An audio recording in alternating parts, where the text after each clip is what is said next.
என் வாழ்க்கை நிலையற்று இடிந்து கிடக்கிறது, யார் எனக்காக இரக்கப்படுவார் என்று அங்கலாய்க்கும் ஆத்துமாவே, இன்று கர்த்தர் உங்களுக்கு சொல்லுவது சகரியா 10:6, அவர்களை திரும்ப நிலைக்க பண்ணுவேன், நான் அவர்களுக்கு இறங்கினேன். லூக்கா 7:13, அந்த விதவையை பார்த்து இயேசு மனதுருகி அழாதே என்று சொல்லி ஆறுதல் படுத்தி அந்த பாடை கிட்டே வந்து தொட்டார்.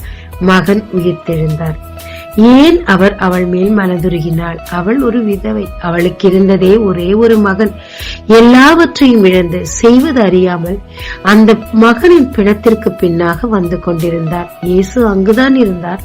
அவளும் அவரை பற்றி கேள்விப்பட்டிருக்கலாம். ஆனால் அவளோ ஒன்றும் கேட்கவில்லை. என் மகனை சுகமாக்கும் என்று எதுவும் சொன்னதாக தெரியவில்லை. அவளால் சொல்ல முடியவில்லை. துக்கம் தொண்டை அடைத்தது. குழப்பம், எதிர்காலத்தில் என்ன செய்வோமோ என்ற குழப்பமும் இருந்தது. இவை எல்லாவற்றையும் இயேசு மட்டும் அறிந்திருந்தார். எனவே அவள் மேல் மனதுருகி அவள் கேளாவிட்டாலும் அழாதே என்று சொல்லி ஆறுதல் படுத்தி அந்த மகனை எழுந்திருக்க செய்து உயிரடைய செய்தார். அதன் விளைவு எல்லோரும் சேர்ந்து தேவனை மகிமைப்படுத்தினார்கள். ஆமாங்க, யாருக்குமே புரியாத அளவுக்கு துக்கத்திலையும் நஷ்டத்திலையும் கஷ்டத்திலையும் நீங்க இருக்கலாம். ஒரு நிலை இல்லாம அலைந்து கொண்டே இருக்கலாம். உங்க வாழ்க்கையில நீங்க நம்பின எல்லாமே இடிந்தும் போயிருக்கலாம். தேவனை நோக்கி கூப்பிட முடியல, ஜெபிக்க முடியல, அப்படியே ஃப்ரீஸ் ஆகி கூட இருக்கலாம். ஆனாலும் நீங்க கூப்பிட்டாலும் கூப்பிடாட்டியும் உங்கள் மேல் இறங்கும் ஒரு கர்த்தர் இருக்கிறார்.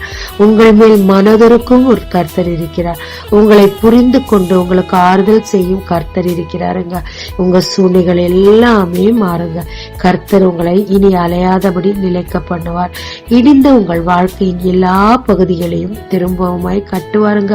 உங்களுக்கு அவர் செய்ய போகும் நன்மையினால அவர் நாமம் மகிமைப்பட போகுது.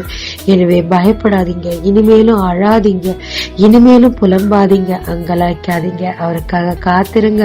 உங்களுக்கு கொடுத்த வாக்கு தத்தங்கள் எல்லாவற்றையும் அவர் நிறைவேற்றி உங்களை நிலைக்க பண்ணி திரும்பவுமாய் கட்டி ஆறுதல் படுத்தி அணைத்துக் கொள்ளுவார். ஜெபிக்கலாம். நாங்க தேவரீர், நீர் என்னை புரிந்து கொள்ளும் கர்த்தராய் இருக்கிறபடினாலும், எனக்கு ஆறுதல் அளிக்கும் கர்த்தராய் இருக்கிறபடினாலும், என் மேல் மனதுருகி என்னை நிலைக்க பண்ணி மறுபடியும் கட்டுவிக்கிற கர்த்தராய் இருக்கிறபடினாலும் என் நன்றியோடு கூட ஸ்தோத்திரிக்கிறேன்.